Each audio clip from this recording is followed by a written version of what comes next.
Hello, this is Matt on the Moon Family Sedan channel. I think it's important that we call out politicians who aim to harm the crypto and blockchain industry at large. And there's a particular United States senator who is blatantly lying about various things and has been for some time.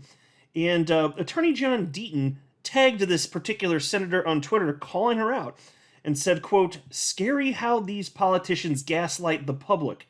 End quote. And I'm going to give you full context towards the beginning part of this video, but he's spot on. And what led to this is conversation in part, perhaps talking about a concern about Judge Torres. Is she the right fit for the job? Is she going to be actually unbiased? To me, the answer is yes. To me, the answer has always been yes. Judge Torres is unbiased. But there's a concern because of who appointed her, that or recommended that to be appointed under Obama, that there could be some sort of concern there. I actually don't share that concern, but I'm going to share with you what was cited and what got this conversation kicked off. I also want to highlight for you the degree to which Binance US, a cryptocurrency exchange, has absolutely been decimated. I mean, their business truly just decimated by the SEC. I'm going to show you how bad it's got, but their market share has dropped like a rock. Not that that's surprising, but it is disgusting. Here it is, the SEC again, just choosing winners and losers. And then there's also this article on your screen right now from Forbes titled "Crypto War: The Secrets Behind Gary Gensler's SEC Strategy." And I'm going to highlight just a couple select parts because this author, and it was the whole thing was a fantastic piece, but this particular author gets at something that I don't think is really discussed enough, but the question being, why is Kim Jong-Gensler doing what he's doing right now? Because I think we understand he's not operating in good faith. If you look at the types of things that he said about crypto just several years ago when he was a professor at MIT versus, now that he's in charge of the SEC, just complete 180, right? And just it's so destructive, the approach that he's taking here. But why? Well, this particular author, Sam Lyman, has an idea. And it's an idea that I've actually cited on my channel as well. I think he's kind of hitting the nail on the head. So anyway, plenty to unpack here, but before going further, I do want to be clear, I do not have a legal or financial background of any kind. I am not offering legal or financial advice, and you definitely should not buy or sell anything because of anything I say or write. I'm just an enthusiast who enjoys making YouTube videos about crypto-related topics, but just as a hobby and just for fun. And so I'll note that big news in summer of last year, in the beginning part of June, was that there was a new bill coming forth, the Responsible Financial Innovation Act. And this was put together by Senator Cynthia Lummis, who's a Republican, and also Senator Kirsten Gillibrand, who is a Democrat. So they crossed the aisle to hold hands and work with one another. Now, there is a clip of these two senators talking about this bill. And it highlights that they were literally, in particular in the case of Senator Gillibrand, outright lying. And I'll tell you what, I'm not a fan of either of these senators. I really am not. Because when you're talking about Gillibrand, yes, outright lying, and seems to be in lockstep with Gary Gensler on pretty much everything's a security, which is complete and utter nonsense because it's never the asset itself that is a security when you're talking about an investment contract specifically. And then as far as Cynthia Lummis goes, I mean, on the surface, some people like her, and I especially the Bitcoin maxis out there because she's very protective of Bitcoin specifically. But if you listen to some of the other stuff that she said, it does kind of sound a little bit Gensler-esque at times. I don't like it. It's not about protecting, everything else that's out there, because again, it absolutely is not the case that the asset itself is ever the asset itself is ever the investment contract. It's just not the case. And so there's a tweet here from XRP community member Mr. Huber, and he shared a clip here and he wrote, "Do you know who recommended Judge Torres to Obama for election?" That's right. It was Kirsten Gillibrand, the senator, who, there's no way to sugarcoat it, is an outright liar and SEC shill when it comes to crypto. I am sorry, but that is just what it is. Yeah, no need to apologize, Mr. Huber. You are correct. Kirsten Gillibrand is absolutely an SEC shill. And she's an outright liar. And so a couple of things here. As far as the stuff having to do, because there's a whole separate conversation I don't want to get in for the purposes of this video, but if anybody has a concern, just because this liar Kirsten Gillibrand was recommending Judge Torres, that now somehow Judge Torres is tainted, I respectfully disagree. I don't see it. I think that she came in as a blank slate. And I think if you look at all the pretrial stuff, she was very reasonable. And actually, most of the decisions up to this point, anyway, have been pretty damn favorable to Ripple. So if anybody's concerned about that, I just respectfully disagree. Now, on the point of her being a liar, absolutely. So there's this video clip here where she's talking about this bill, and this is probably about a year ago. And it's Senator Gillibrand and Senator Loomis, and they're talking about how really what they're arguing is that most coins are commodities and should be regulated by the CFTC. And I'm paraphrasing here, but that's what Loomis is articulating there. And then they cut to a separate clip, and in that clip, Gillibrand, right here where I'm circling the mouse right here, she was asked by the guy on the left there, okay, so it seems like, and I'm paraphrasing again, but it sounds like you pretty well agree with Gary Gensler. It sounds like most coins are securities. And she said that people that are saying that they initially said otherwise, they just weren't listening, or they didn't read things properly, something to that effect here. And she went on to cite that if there's 15,000 cryptocurrencies, then that means 14,900 and something of them are securities. So that is in line with what Kim Jong Gensler is saying right now. And then I'm sitting there watching Republican Cynthia Loomis next to her, just nodding like a damn idiot, like just agreeing with this stuff. Like, come on, it's not the asset itself. But so there was that, and then she also lied and said that they updated the Howey test. That has not happened. Absolutely, there's been nothing to that effect whatsoever. This is complete and utter nonsense. And so again, I don't care if these politicians are on the left or the right. That's of no interest to me as it pertains to crypto specifically. It has nothing to do with my own personal politics. I'm not going to spew my politics on this channel other than as it pertains directly to crypto and finance. That's it. And I will just tell you, I'm not happy with either of these people. I think it's gross what they're doing. And it just shows ridiculous favoritism specifically to Bitcoin. SEC shill? Absolutely. Stefan Huber is correct there. And so Attorney Deaton responded to that tweet with that video clip. And he tagged Senator Gillibrand and said, "Can you please explain to the American public how you guys updated the Howey test? You do realize that the Howey test has not been updated or codified by Congress, right? The Howey test has been interpreted and applied by lower courts, but Congress has done nothing to update the Howey test as it applies to digital assets. It is truly scary how these politicians gaslight the public, or they're completely oblivious to reality." And so I guess fine, we could leave that potential reality out there, that they just are that stupid and they don't know what the hell they're talking about. They're just completely oblivious and just saying things on national television. That's possible. But I heavily lean towards they know what they're doing. They don't care. They just say whatever they need to say to meet the end that they seek to meet here. Pretty gross stuff here. And so then and as far as the fallout, and this is part of the reason I'm so disgusted by this. I mean, like the approach that's being taken from this administration from the top on down, and especially as it pertains to the SEC, it has materially harmed my net worth and everyone's listening to this if you're in crypto. I firmly believe that.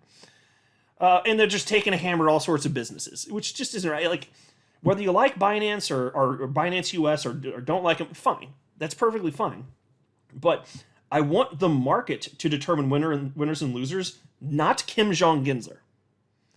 And so the Block put out this article, and I'm going to run through just a couple parts of it in just a second here, but it's talking about how Binance US's market share took a nosedive after the SEC lawsuit. And I'll just assume at this point everybody understands that Binance and Binance US have been sued by the SEC. Not looking so hot. Although I will say, a recent ruling, you may have caught this news as well, and this is good. The SEC was going for a temporary restraining order, which would have just absolutely ruined the business completely. Because and it would have been bad for customers, because if you have anything on Binance US, had this gone through, your assets would just be frozen there. That's just what would have happened. And so there's Dave Weisberger, who is the CEO of CoinRoutes. He wrote to the Block here on Twitter and said, in other news, 2 + 2 still equals 4. The government cut them off from the banking system and then argued Binance US clients are at imminent risk of losing their assets. Whatever one thinks of the case, it was intentional destruction of a business without due process of law. Okay, that is spot on. That's why I'm disgusted by all this, and that's why I'm going to keep pushing back against this nonsense. And it is true. Binance US, there's no there's no link up with any banks for now. I mean, until this is all settled, that was big news. That means that you literally cannot, from your own checking account or savings account, you cannot transfer money to Binance US anymore. They don't have a banking partner. You can't, if you sell your crypto on the exchange, you can move it on and off the exchange. It's not stuck there currently, at least. But you can't then get money transferred to your checking account or savings account here in the United States. I'm just repulsed by all this. And so Attorney Deaton here, he retweeted that and said, 100% true. You may believe Binance is a bad company. You may have negative feelings regarding CZ. But when you start applauding or celebrating the end result and ignore the means utilized to achieve that end, you are on a slippery slope. Absolutely. So what damage has been done? Well, thankfully, again, the restraining order didn't go through. The judge wasn't having it. Judge have made videos about this recently, so I don't want to recreate those here. But just note, the judge was not having. But the judge was not buying what the SEC was selling, okay? So no temporary restraining order, which would have just been absolutely devastating. But still, the business is materially harmed. So again, here's the headline from the block. Binance US's market share nosedives after SEC lawsuit. Binance US's market share among exchanges that support USD pairs continues to dwindle in the wake of the U.S. Securities Exchange Commission lawsuit against the firm and global exchange giant Binance. As of June 18th, Binance US's market share relative to a group of similar exchanges declined to 4.35%, a steep decline from more than 16% in April 2023. According to the block's data dashboard. So think about that. From 16% share to 4.35%. Folks, that's in the neighborhood of a 75% decline. The SEC, their whole approach here is just to devastate business. They don't care. They absolutely don't care. It's an all-out assault here. And so we can theorize, okay, does that mean it's to get the incumbents in? And there very well may be something to that. Attorney Deaton has posited that idea many times. It doesn't sound crazy to me. But there could be something else to consider. In fact, there is something else to consider here. What the hell is Kim Jong-Gensler doing? What's he getting out of this? He's already filthy rich. I mean, it's been reported that he has a net worth in excess of $100 million. He doesn't have to do a thing in his life ever again. But why is he doing this then? Well, that brings us to this article from Forbes, which I came across thanks to attorney John Deaton. He was sharing this from, again, author Sam Lyman here. And I wanted to share just a couple parts of this article titled Crypto War, The Secrets Behind Gary Gensler's SEC Strategy. And so there's this part right here. Okay, yeah, so again, when he was working at MIT just several years ago, Kim Jong-Gensler, he thought that almost no cryptocurrencies would fall into the category of securities.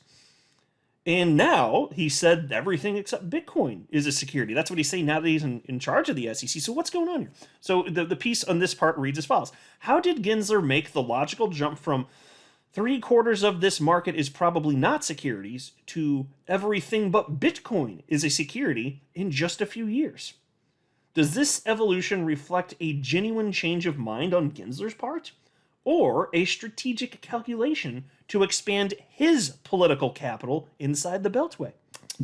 I'm going to go ahead and guess that it's the latter. I do not believe for a second that he just genuinely changed his perspective.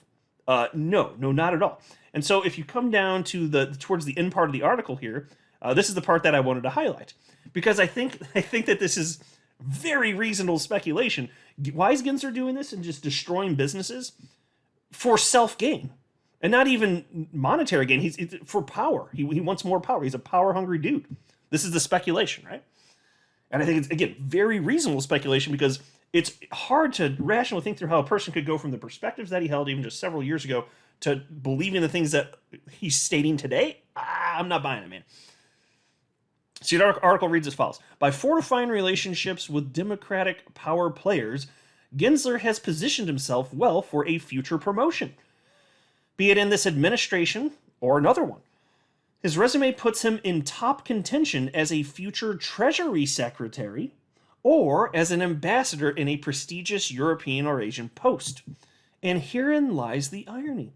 Gensler's attack on digital assets poses an existential threat to the industry, but for him, it may well be just a stepping stone on the path to higher office. Whether he gets his way in corralling crypto is ultimately for Congress and the courts to decide. Spot on. And see, but it is that. So if the speculation is true, and it very well may be, I would not be the least bit surprised here.